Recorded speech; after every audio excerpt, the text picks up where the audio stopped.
I am ready to talk about it whenever you are. Oh, All right. Bel Air Season 2, Episode 9, just like old times.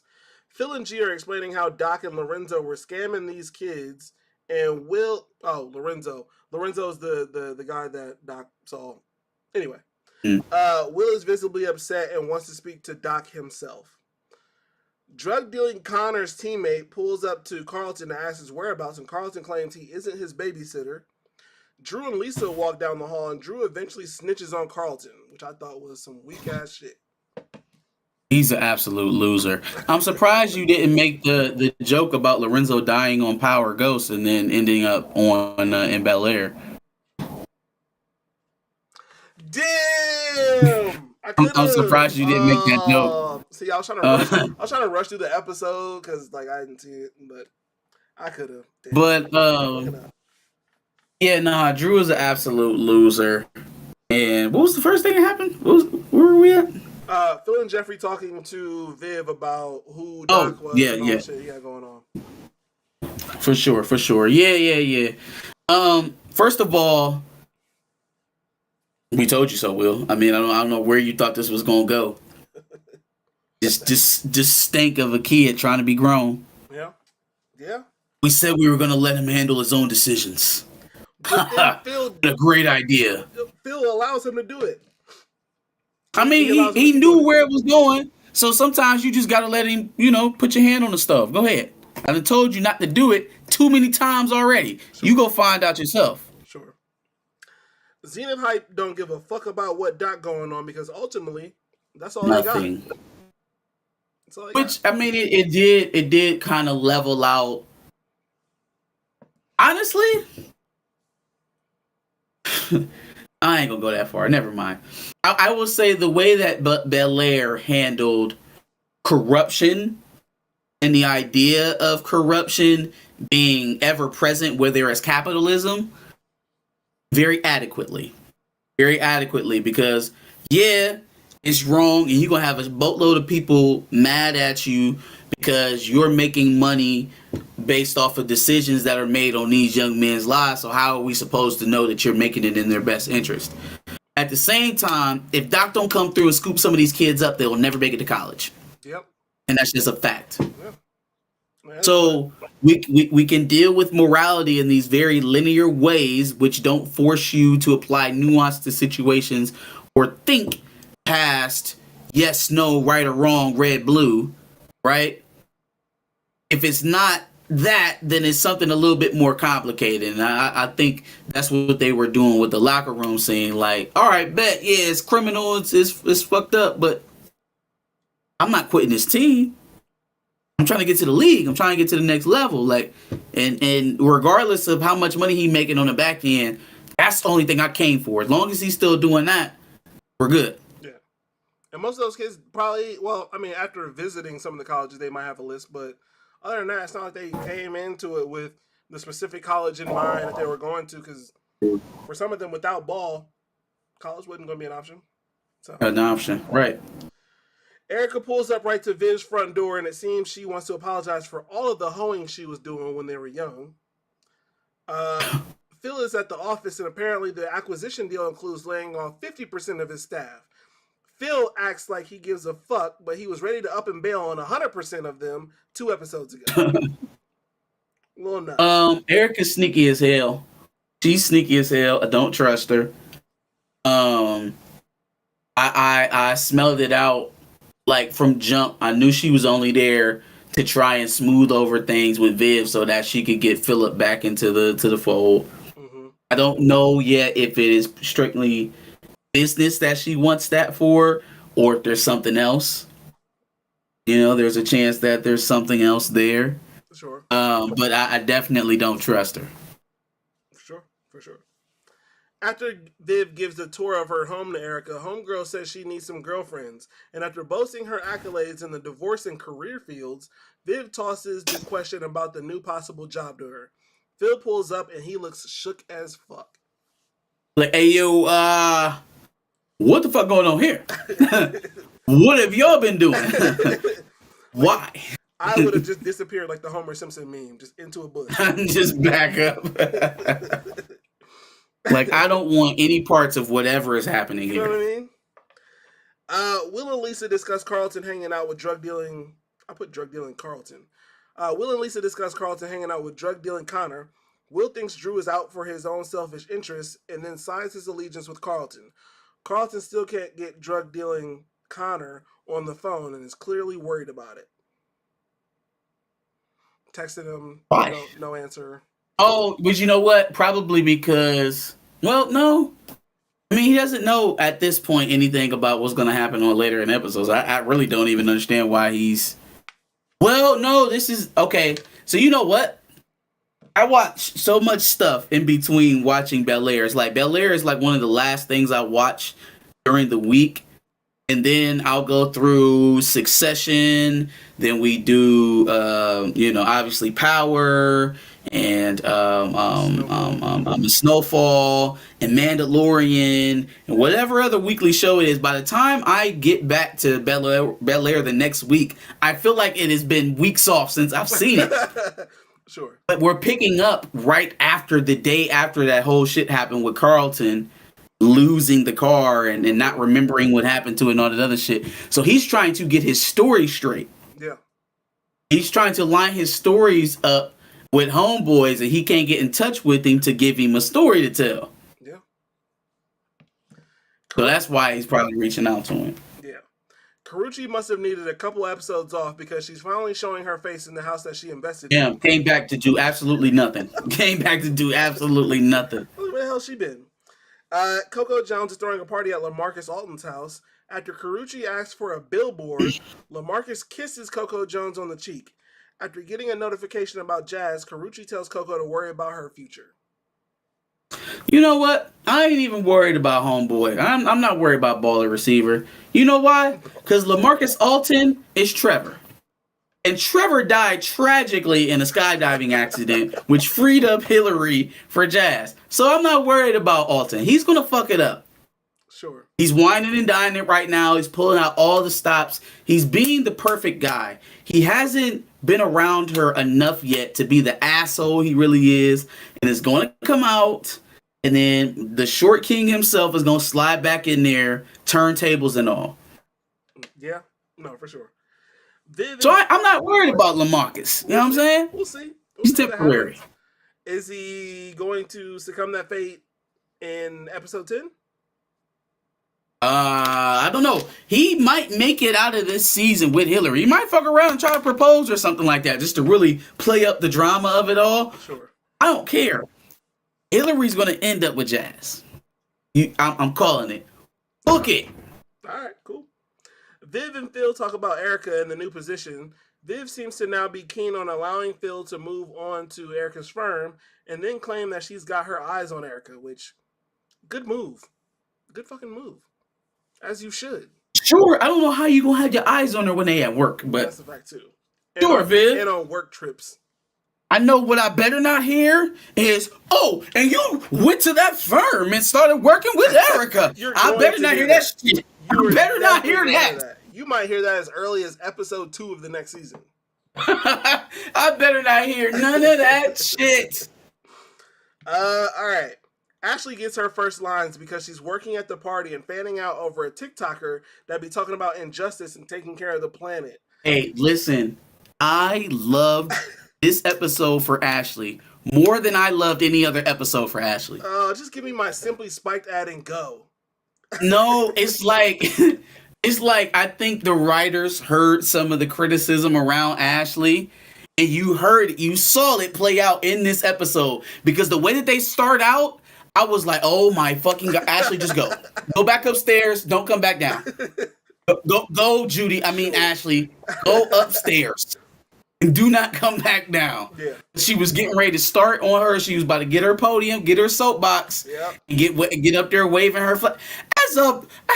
As a queer woman of color. Oh, first of all, you black girl, stop with that shit. Second of all, she was getting ready to get into her preach bag again, and it didn't necessarily go the way that I expected it to. So I found that to be a little bit refreshing, and I think that they probably heard some of the Ashley criticism and actually, kind of low key addressed it in a way Do with you Coco think that Jones. this is going to lead into a new type of Ashley based off of Boy, I what hope so. One Coco could said hope, later? Okay, we'll and see. it's not even that hard, man. It's Like, not. just make her be a sidekick. Make her be a side addition to whatever side plot is going on in the story. Hillary and Jazz, her mother expanding her art business or getting the new role within the fellowship. You know, maybe she takes a little bit more interest in law, so she starts working with her dad. It is so simple to make an ancillary character tie into another plot point. They just do a lot trying to insert the social messages using Ashley, so she ends up coming off as the warrior for justice. I got an idea for you. So the Ashley in the original at for a couple episodes was singing, right? Mhm. Jazz at the record store. She goes into the record store to buy some record and she happens to be humming or some shit. Jazz recognizes and goes, "Oh my god, you actually have a voice. You should do something with it." Boom. I'm cool with that. Yes. Yeah. Because I just now pitched it a gives us storyline for something Bel to Air. actually follow along with Ashley. It's a character arc that lasts more than 20 minutes. Yes. It actually carries over from That's a episode to episode. multi-episode. I just pitched Yeah. that for Bel Air. If I see that, I want my residuals. I want my points for sure. Doc pulls up on Will and they talk about the situation. And I can't help but notice that when they face Will, right? So face Will in a way, like they got his back, they got Doc's back. He doesn't have earrings. But when they face Doc, he has earrings in. He got earrings So in again. obviously they have some kind of stand-in. And then for like 3 seconds, he starts like shaking like this. Like, I don't know what the fuck that was. Go back to that scene. You'll see him like fucking vibrating. Like, I don't know what the fuck this shit is. But anyway, couldn't even focus on that scene because that shit was happening. Moving on. Drug dealing Connor has become snitching ass Connor as Carlton comes home and sees snitching ass Connor and his Karen ass mama sitting in the living room. Viv wants to discuss. I've been like, fam, you couldn't go take a shit and call me? You couldn't go sit on the toilet and give me a call before you did this? Nope. Send out an SOS or something. Nothing. I'm chilling in your crib right now. We about to talk about this. I didn't know what was about to happen. Turns out this wasn't actually snitching ass Connor, but Jeffrey pulled up on them. The stories didn't align, but drug dealing Connor saves Carlton's ass with his story. Side note, Carlton had on a Frank Mueller watch. At least it looked like it. It really looked like it. I mean, his parents are rich, so I fucking know, but a Frank Mueller watch to a teenager, nuts. they rich. Just throwing that. They're rich. I think it's hilarious that Jeffrey set this whole thing up because even though Carlton probably knows to fear Jeffrey the most, he's not going to because he loves drugs too much. And watching Carlton try to run away from Jeffrey is going to be hilarious. So sure. Coco Jones is texting Jazz and wishing him luck on the party, and that's when LaMarcus pulls up with some football players that have Carucci absolutely sprung. After having a convo with LaMarcus about not using him, she erases her text to Jazz. Trash. So I think, a couple of them are actually NFL players, I believe. I figured they were. You know, with yeah, NFL they're players, actually NFL players. It's tougher for NFL players because they have the helmet on all the time. Like you see an NBA player, like I know that guy, but NFL players, yeah. I would be upset by Coco not congratulate my boy Jazz on his, his party or whatever. But I know they just gonna end up back together, so I ain't tripping. Fair enough. No, I ain't tripping. Fair enough. Turns out Erica does always get what she wants because Bro pulls up and wants to join her firm. However, at this point, I think Phil is about to pull a slick move, or so I thought. I thought somehow he was going to get that account for the business, which we'll talk about it. Yeah, I thought he was going to not also join the firm as well. Oh, okay. Yeah. Like, I thought he was going to be like, I got the Garrison account. Maybe well, not. I thought this saga was going to end with that bigger firm purchasing Phil's firm so that he could still work underneath the company, but at his law firm with his partner. That's how I thought it was going to go down. I feel like he could have negotiated that. That's the crazy thing about him. I didn't know why that's not where we were going with this. It's like, okay, I want to be employed here. They have a great package set up for me, but I got this whole acquisition thing going on with the company the firm that I built. So, hey, maybe we can scrap some of that compensation and we can just sell the firm to you, and I can work for you that way with all those perks that you were talking about. You want me so bad, buy my company out, and then I will de facto work for you. Hold on. It's almost too perfect. You have a company that is utterly horny with you, but not just you, but with the work that you do, right? You have the company that you built specifically to do said work that is dying and needs a buyer. They're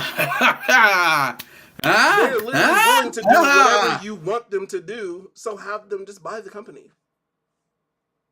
I mean, but water's wet, so, or it's not, whatever.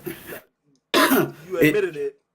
Let me mark this. Yeah, no, I think it is. Maybe it's not. We're not going to have the argument here tonight. The point is that I thought that was a perfect solution, but they ended up having a kind of mutated version of that. Like, yeah, give the Garrison account back so it looks more healthy for the acquisition, and then I'll come work for you. Yeah.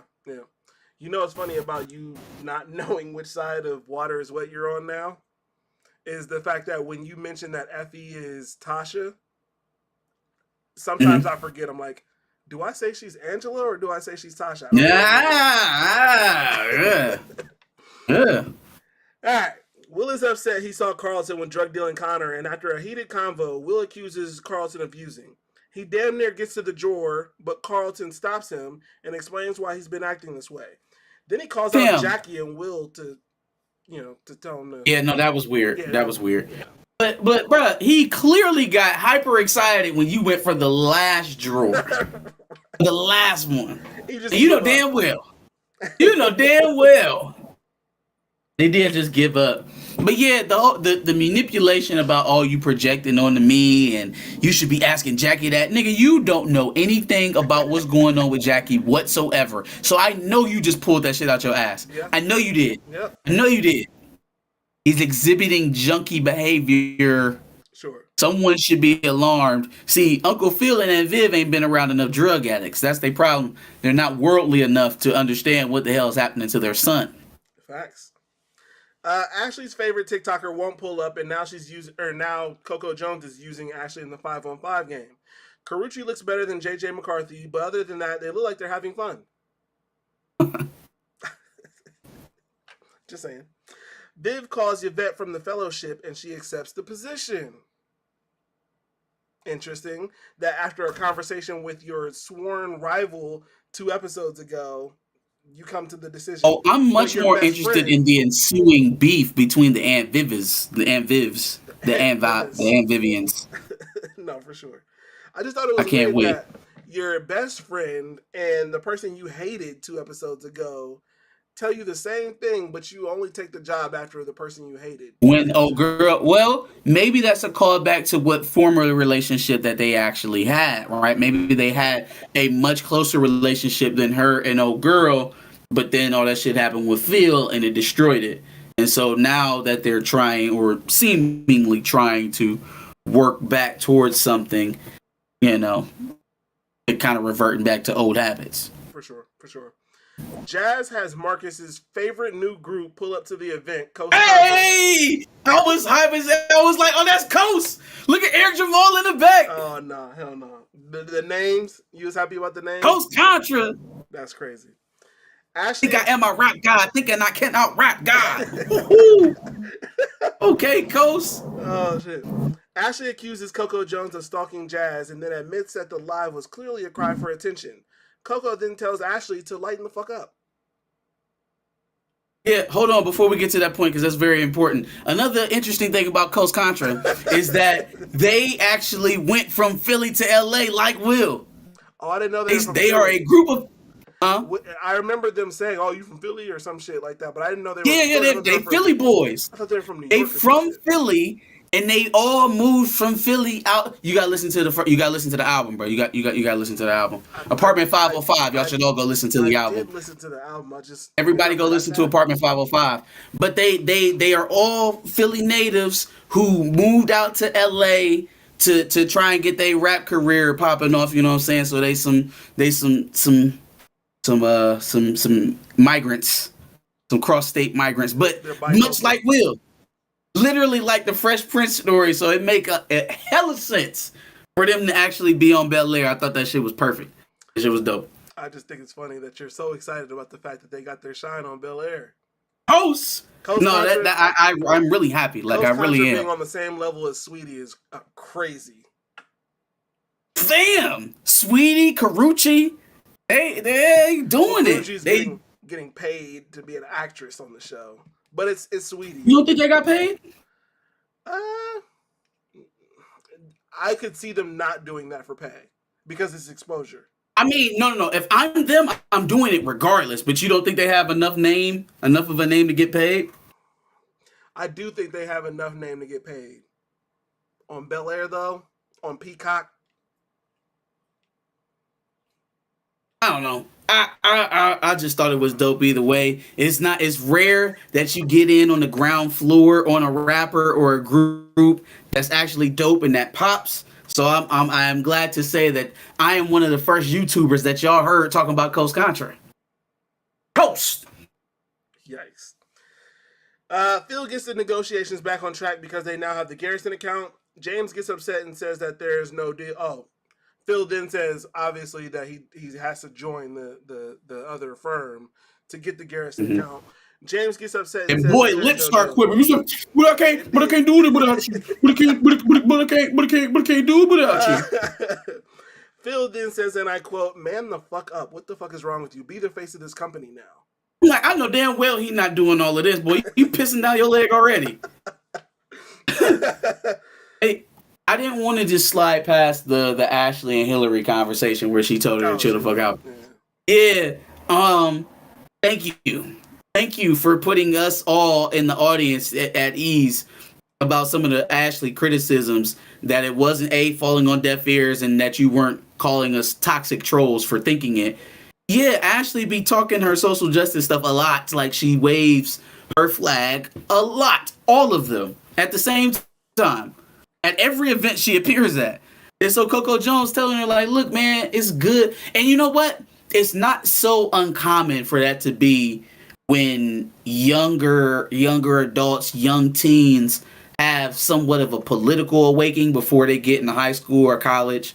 So, like, now you just start looking for the bad shit in everything.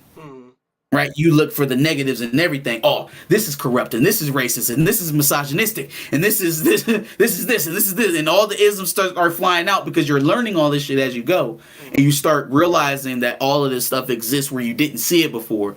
So it can have a very nihilistic effect. But I think with Ashley, it was more so of her trying to be on the right side of everything. Like, you trying to save the world. It's okay to be a kid sometimes. Yeah, oh yeah.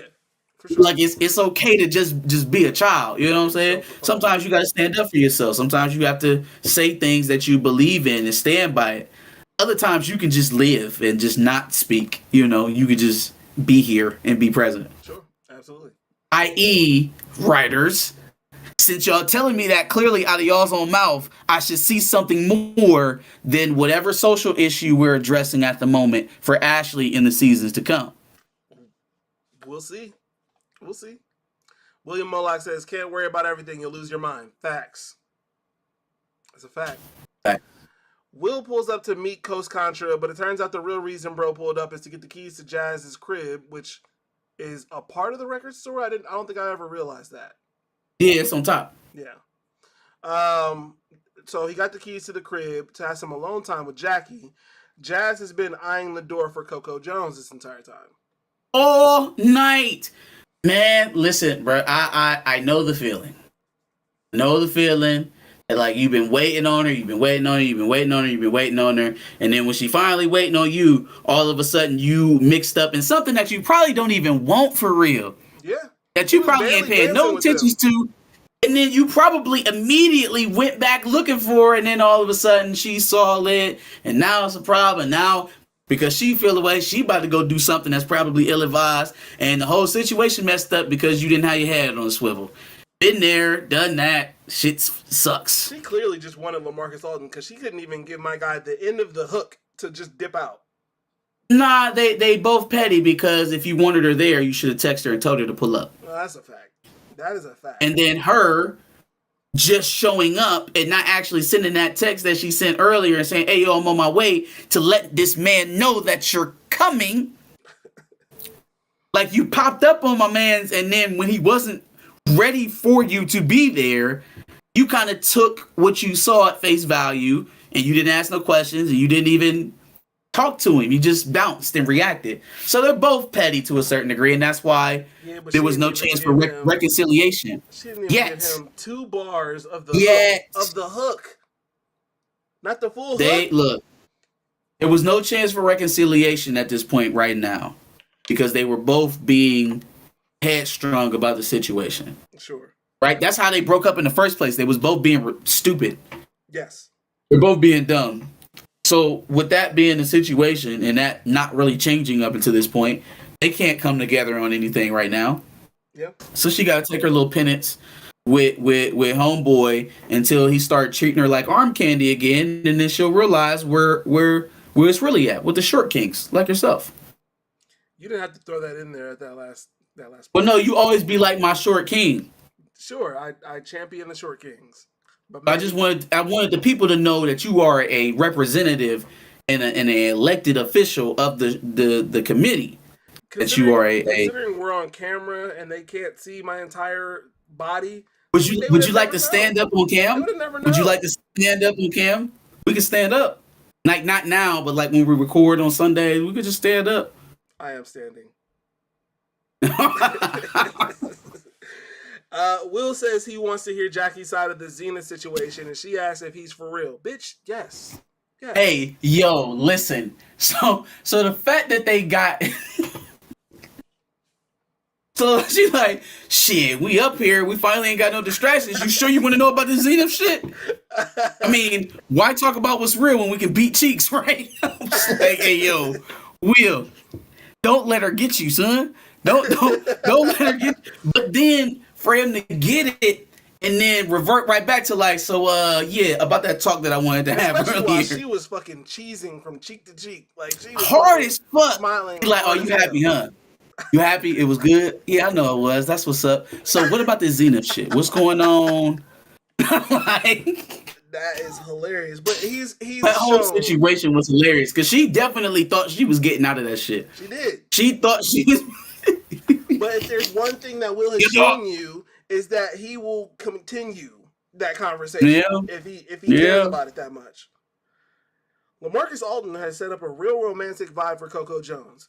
She tries to dip on bro, but he doesn't let her leave without reiterating that he wants her.